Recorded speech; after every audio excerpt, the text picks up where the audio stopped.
Welcome to the Grit Grow Rise podcast. I'm your host, Tiffany Marie Allen, and it's been a while since I've done a podcast solo. I have been on this journey where I've been interviewing other powerful spiritual leaders, and I have loved that experience of getting to hear other people's story and the pain that they've transmuted into their power and how they're incorporating that into their passions and purpose. That is actually why I'm here on this planet, is to activate people onto their path of alignment, onto their legacy path, their destiny path, and to reconnect with their purpose and why they are here, who they truly are to their roots. I was inspired this morning by this red string that I got tangled up in my closet. The other day, it came out of the laundry. I'm not sure where it came from. And this has been a topic that has resurfaced over the years, is this theory of the red string theory. In my own words, or my own perception of it, is that we plan out our lifetime on earth before we come to earth. So I picture it as we sit down with our council of light, our spirit team, and we decide the lessons we're going to learn. We decide who is going to teach us those really painful lessons, like breakups, divorces, the ones who are going to betray us, the ones who are going to cause us trauma. And the intention for this is ultimately to return back to love. It's this relying on yourself, this cultivation of deep self-trust by experiencing the betrayal of someone else, or someone else putting you through an experience where you feel pain. And then you get to a point on your journey where you have a choice. You can continue the cycles of pain and the karma and the generational patterns that have been happening in your family.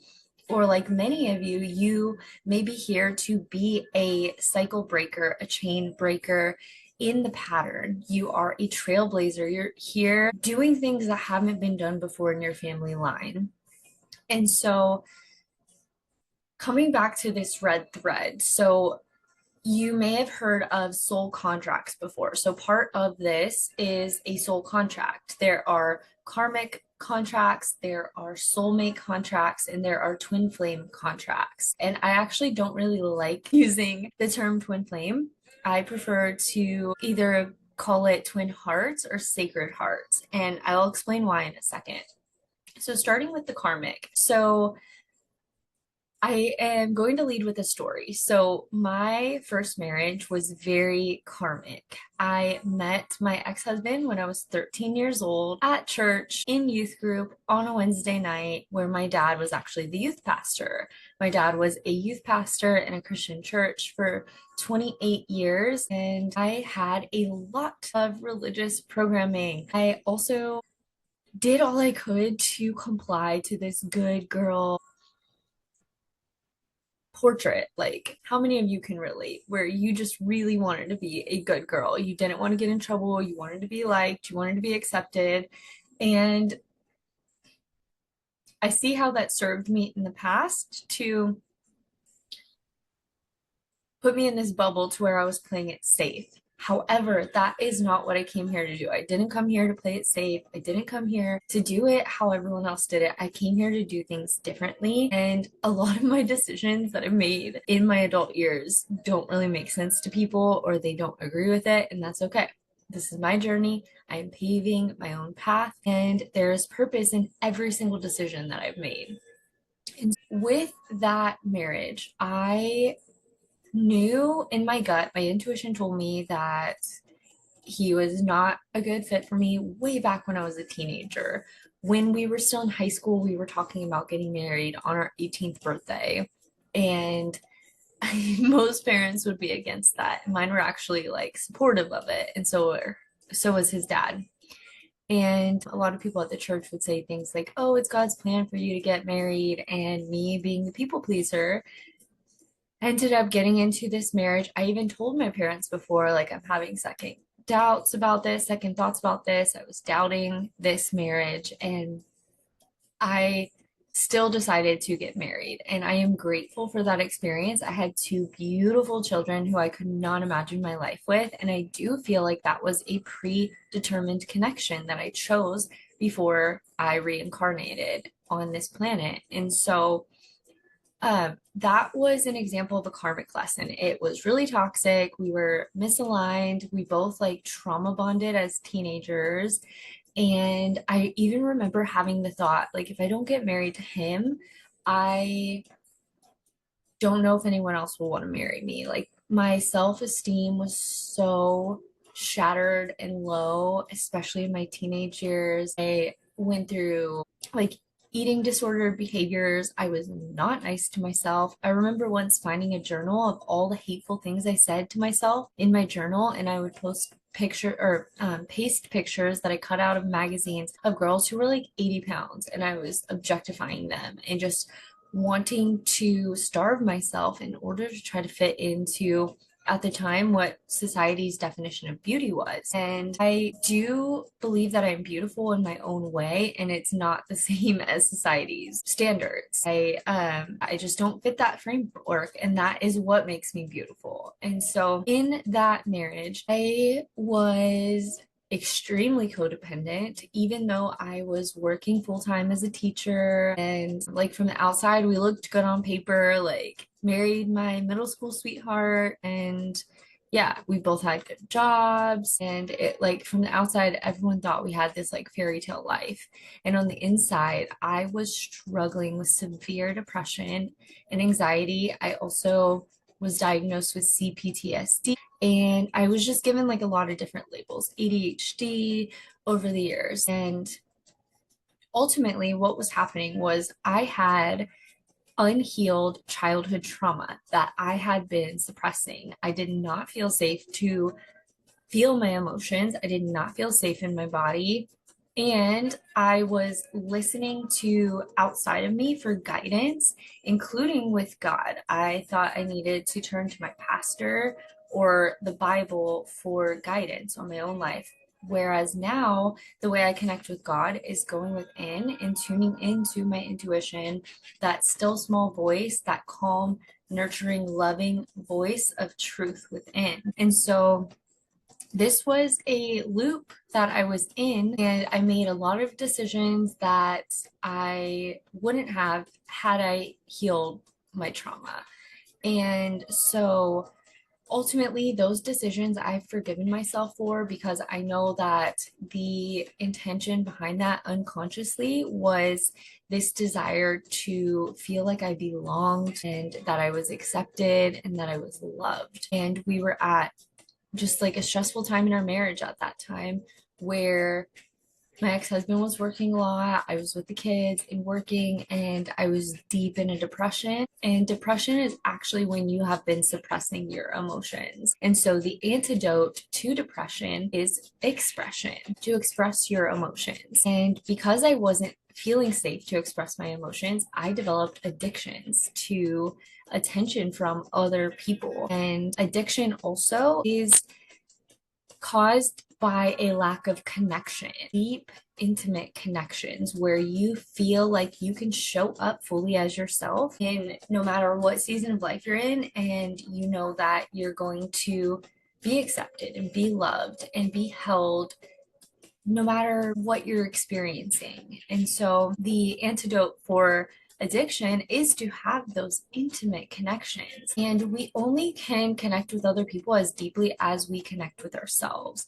And so this is why I'm so passionate about doing the inner work, going on the inner quest, doing that emotional or spiritual alchemy and self-discovery, so that you can actually get to know who you are and not who you've pretended to be in order to fit into either your family's expectations or society's standards. And so that is a karmic connection, is when you are in this loop and it's teaching you something. Mine was teaching me to choose myself, to love myself, to pour into myself, to depend on myself.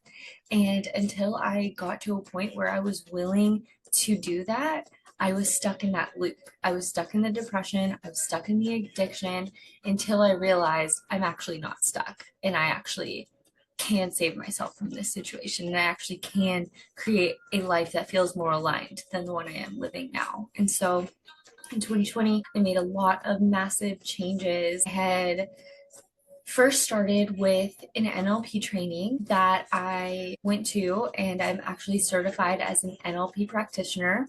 I did this training while I was still teaching. I taught in the school system for 8 years, and I have a bachelor's of science degree. And so the NLP was the first part that I had started after the divorce.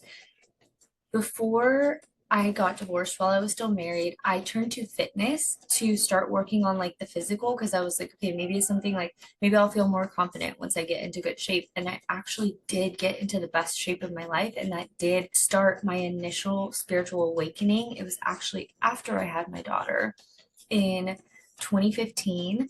I decided I wanted to be a better example to my daughter and not teach her to hate her body and to comply to society's standards. I wanted her to eat healthy and to feel confident and strong, and to incorporate fitness as a way to have fun and move your body and feel safe in your body, and to move energy, and to also get strong and feel that confidence. And so in 2016 is when I started that fitness aspect, when my daughter was 9 months old.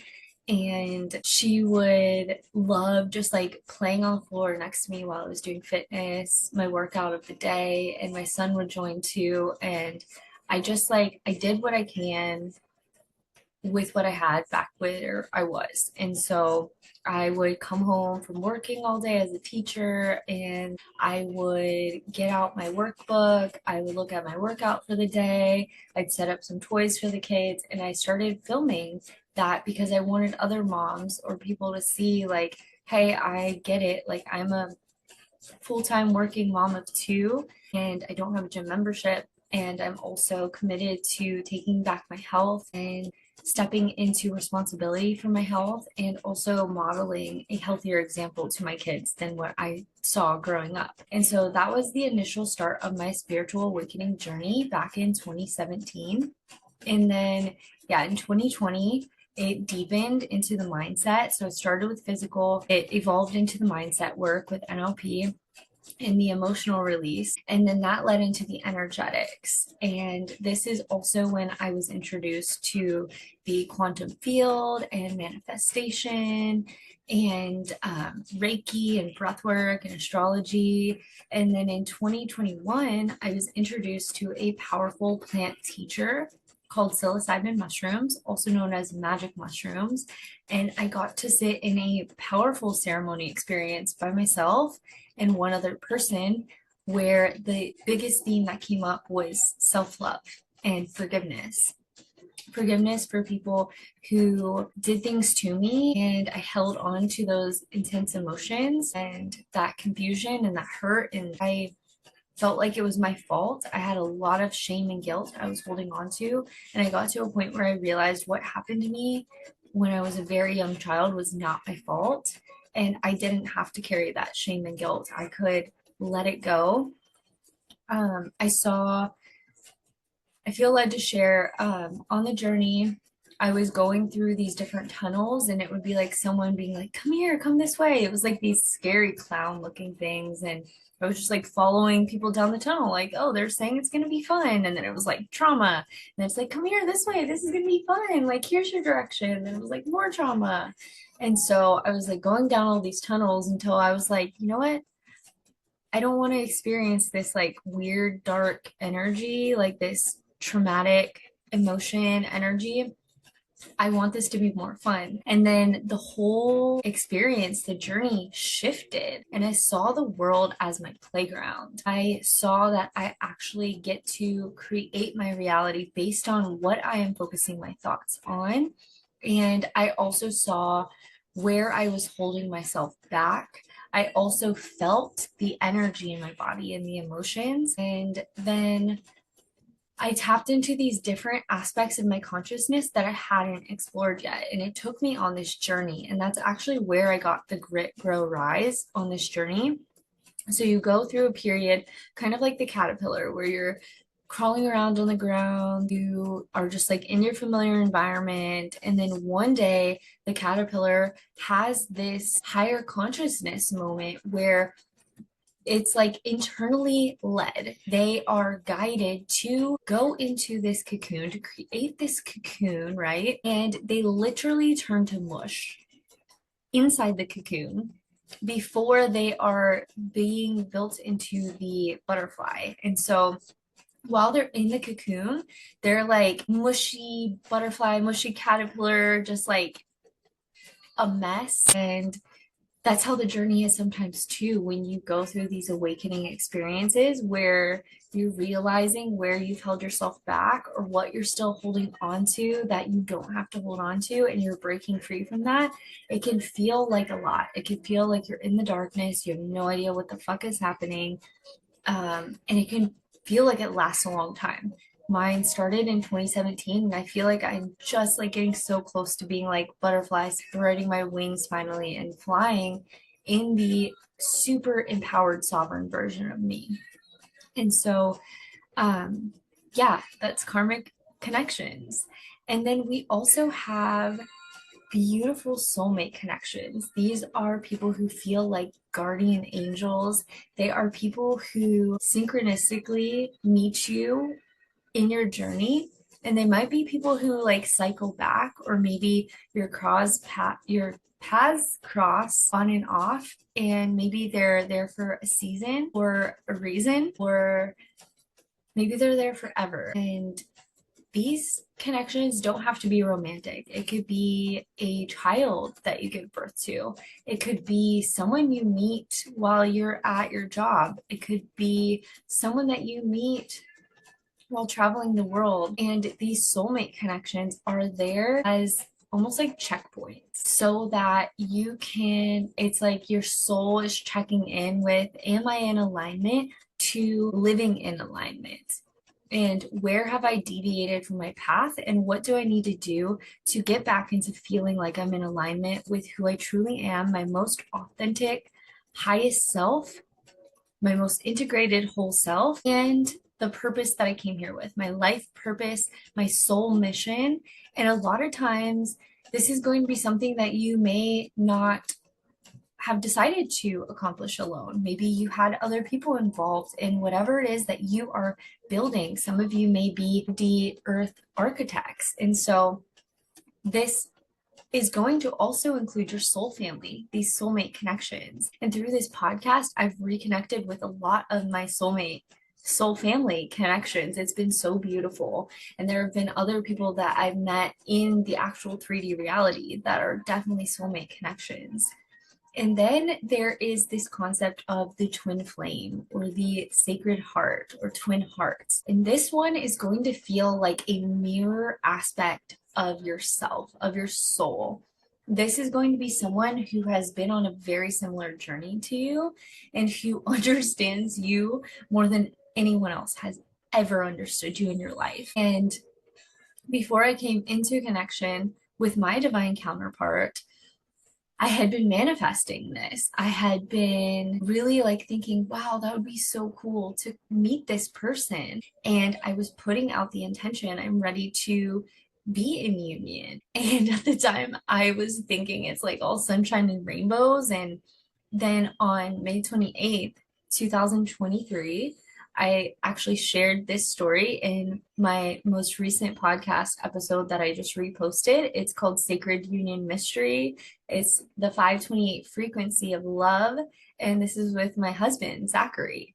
And so on 528, which 528 is also the Hertz frequency of the heart chakra and the frequency of love, it's also the frequency of your DNA.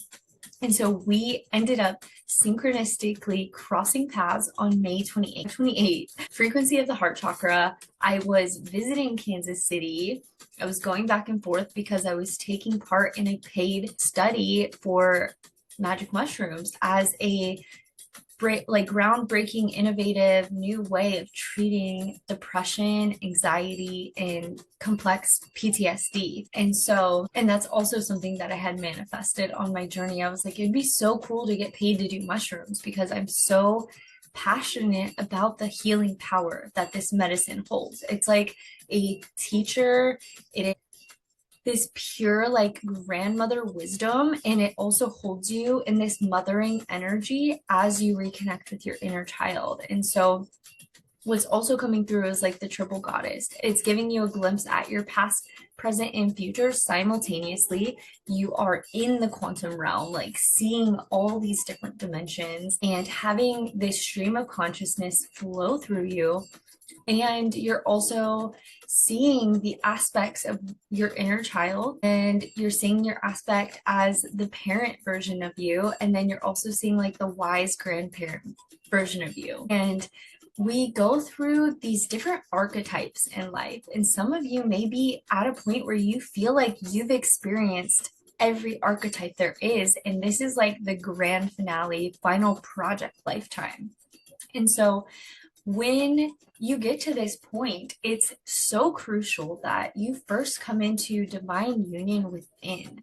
This is where you're going to balance your masculine and feminine energies, which we all have within us. And when you find a way to balance those two aspects of your soul, it's called the sacred marriage. And you may have heard of the Kundalini. I'm not going to go into too much detail here, but you have this rising of your life force energy that then meets at your pineal gland. And that's when you have your psychic abilities or your spiritual gifts really start to come online and really start to open up. And so once that happens, you emit this frequency where then you can come into union with your divine counterpart. And with this, you both have to have that balance within. You both have to be okay on your own and not codependent on needing each other.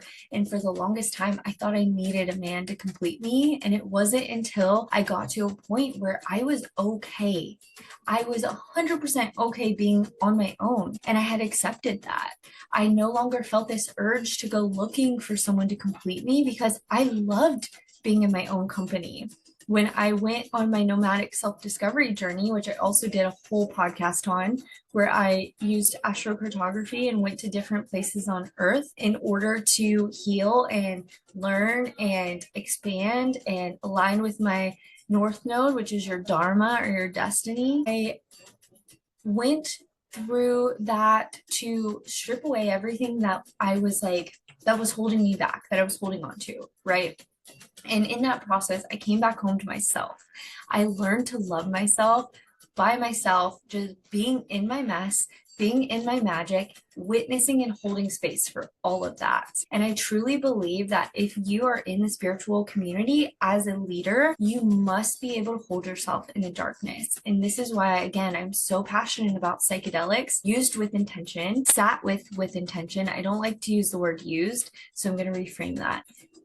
When you partner with psychedelics with intention, it has the power to be the biggest catalyst experience in your life, the biggest transformational experience to where you unlock these different codes in your DNA. You unlock your strengths. You unlock your past life memories. You unlock a deeper knowing of your purpose. And it gives you this higher perspective to where sometimes our critical mind, our egoic mind will convince us that something is not for us because it's trying to keep you safe and it's trying to keep you stuck in the 3D and it's trying to keep you molded and mushed into this like identity that you've created. And so what psychedelics do is it gives you this higher perspective where all the walls are lifted. There's no running from yourself at that point. I definitely recommend if you're someone who is running to a substance or running to a medicine or running to a coach in order to have someone else do the work for you, psychedelics is not for you. This is going to put you right into your deepest subconscious beliefs. It's going to show you trauma that you may have forgotten, or it will show you the parts of why you experienced that trauma so that you can learn the lesson and release the stuck energy in your body, release the stuck emotions. And it's a quick and easy process once you surrender into acceptance. This is who I am. This is what I experienced as a child or as in a past life. this is what I learned from that. And that's when you can turn your wounds into wisdom. And that is where the magic happens. Because then once you have that wisdom, you don't have the sting of the wounds anymore. You don't then express from this place of pain or people pleasing or perfectionism. You get to step into full authenticity and sovereignty and intimacy. And it starts by being intimate with yourself, by taking back your power and saying, you know what? No, I am worthy of love. I am worthy of living a life that I desire. Your desires are destined and God designed by you. You would not have a desire if it was not meant for you. So trust your desires, trust your dreams. They are part of your purpose. They are part of your path. And feeling a lot of energy right now. What is being asked of you right now is to tune into your heart and ask your heart, why did I come here? What was I designed for? What are my strongest gifts? What are my treasures? What wisdom have I cultivated? What if I can create from my power? What if it gets to be fun? What if I don't have to take it so seriously? What if I don't have to be perfect? What if it's okay to not be fucking light?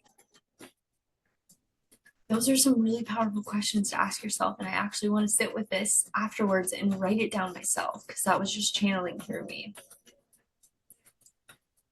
What is my heart guiding me to do in this present moment? And when you tune into your heart, it's easier to turn away from what's not in alignment because your soul knows, your heart knows, your mind wants to have it all figured out and all mapped out, and your heart is asking you to trust. You can trust yourself. You may have experienced situations that made it difficult for you to learn to trust, and maybe that's been with yourself. Maybe you've betrayed yourself. And I want to nudge you to forgive yourself for any self-betrayal that's going on, for anywhere where you might need to forgive yourself. And give yourself so much compassion. If it feels good, you can even tap on your heart chest. What does your inner child need in this moment? Because when you made decisions that you might regret or feel shame around, I would place a bet that it's tied to your wounded inner child. The part of you that is longing for love and acceptance, the part of you that's longing for peace. Some of you may have been through a lot of chaos, a lot of pain. Your inner child just wants to have fun and just wants to be loved and feel safe. Can you love that child in you? What age is that child? Are you getting a picture? What did they love doing? And it's going to be something big to where you might even laugh or start crying because it feels sometimes like it's impossible. And I want to remind you, Audrey Hepburn said, nothing is impossible. The word itself says, I'm possible. What are your impossible, unrealistic dreams? That is what you were designed for. And many of you have been settling in these karmic cycles. You have forgotten to come back to your red thread. You have forgotten that you are the creatrix of your reality, and that simultaneously every single decision you make is weaving this beautiful web of wisdom. And when you finish, you get to sit back and receive the wealth for all this wisdom that you've cultivated. And you get to share that wealth of wisdom with others, because wealth is not just money. It's a wealth of love. It's a wealth of wisdom. It's a wealth of inner peace and confidence and self-trust and hope and faith, bliss, ecstasy. So today on Valentine's Day, I want to invite you to come back to your red thread and maybe even sit with this in silence and ask your intuition, what is my red thread leading me to now? And where have I been along my journey? And how has that shaped me into who I am today? And where is this leading me to? Who do I have to become? And it's really not even becoming, because you already are that. It's just choosing to, who do I choose to align with? Which version of me? And if it's helpful for you, give that version of you a name. For me, it's Iris Rose. Iris, and actually I have two, because hello, multi-personality. I have a lot of lifetimes that I've lived. So Halsey Venus is one. She is this exuberating love, like planet-sized love being, who is also a fucking badass rock star and doesn't give a fuck what anyone thinks. She just is owning her shit and being who she is, and not worried about people pleasing, and not worrying about being perfect, and not worrying about subscribing to these societal bullshit standards. And then the other aspect is Iris Rose. Iris means rainbow. It's, I can have all of it. I can be all of it. I can be a mom, and I can build a business, and I can lose my shit, and I can do psychedelics and sit with psychedelics and learn from psychedelics. I can take a break and go travel to fucking Africa like I did if you want to. I can quit my job in the middle of the day. No notice, no 2 weeks notice, just this isn't in alignment for me anymore. Peace. That's what I did as a teacher too. That's how I make my moves. Once you know, you go.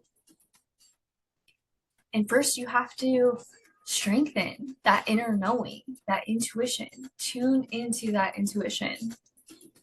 And then the rose part. So just like the rose, coming back to grit, grow, rise, we plant these seeds and do these shadow work and golden shadow work, and we do the unconscious deprogramming and all of that. A lot of it's done in the dark, under the ground, where you feel like you were buried. Maybe it feels like you're buried 6 feet deep, because when you go through an ego death, it literally feels like death. And in that space, you also have this fertile ground to plant seeds.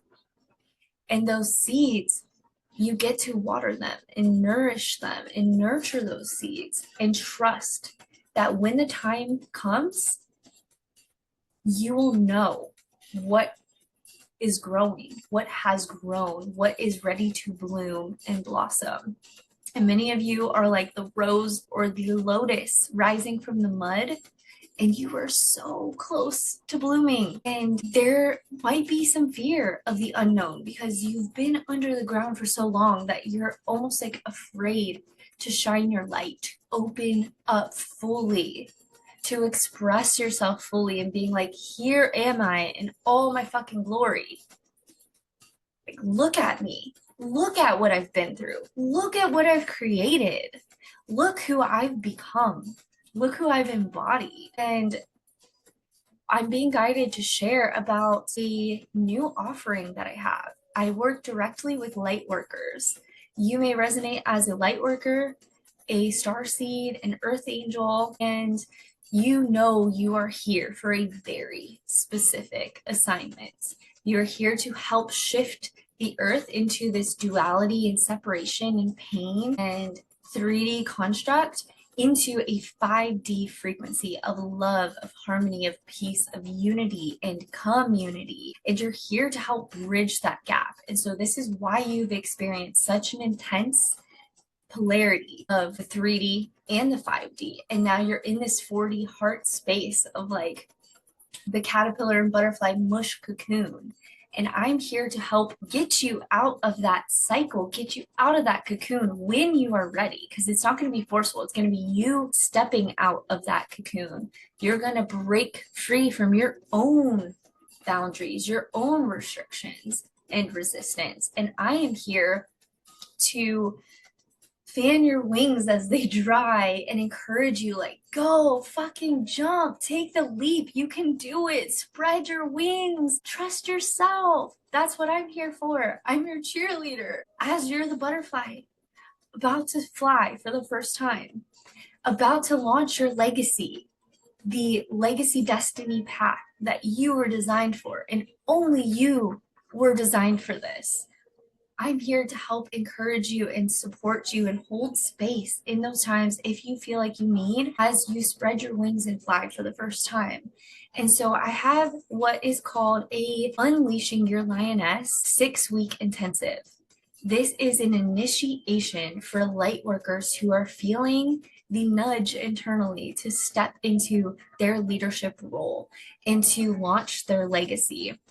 This is going to be clarifying, like, based on everything you went through, what are your strengths, what are your gifts, what's your life purpose, what's your mission. And I have it as a crossroads. This is a crossroads point that you're at where you can either turn back to the 3D and get a 9-to-5 again, working for someone else, miserable, getting into another karmic relationship, bullshit, whatever the fuck, excuse, another addiction, going to wine, going to weed, going to alcohol, or you can cross over into the 5D. You can create a life based on my 4 pillars: play, pleasure, passion, purpose, soul aligned blueprint, soul essence, divinity, dharma. This is like your integrated all aspects in taking what you've cultivated and being able to pull the gold out of the dirt, being able to see the rose among the thorns and the lotus blooming from the mud. It's like, this is your turning point. This is the massive transformation, and we're coming up on this eclipse portal, which starts next month in March, where it's a window of 2 weeks where you have so much energetic support from the universe and cycles of natures to launch onto your destiny path. So if this is resonating with you, I want you to either send me an email at gritgrowrise@gmail.com or send me a DM or comment below legacy. I'm Grit Grow Rise Podcast on Instagram, or you can comment below and I will get in touch on how I can help bridge you into launching into your legacy in the next 6 weeks. I am sending you so much love and reminding you anything is possible. The word itself says I'm possible. Take care.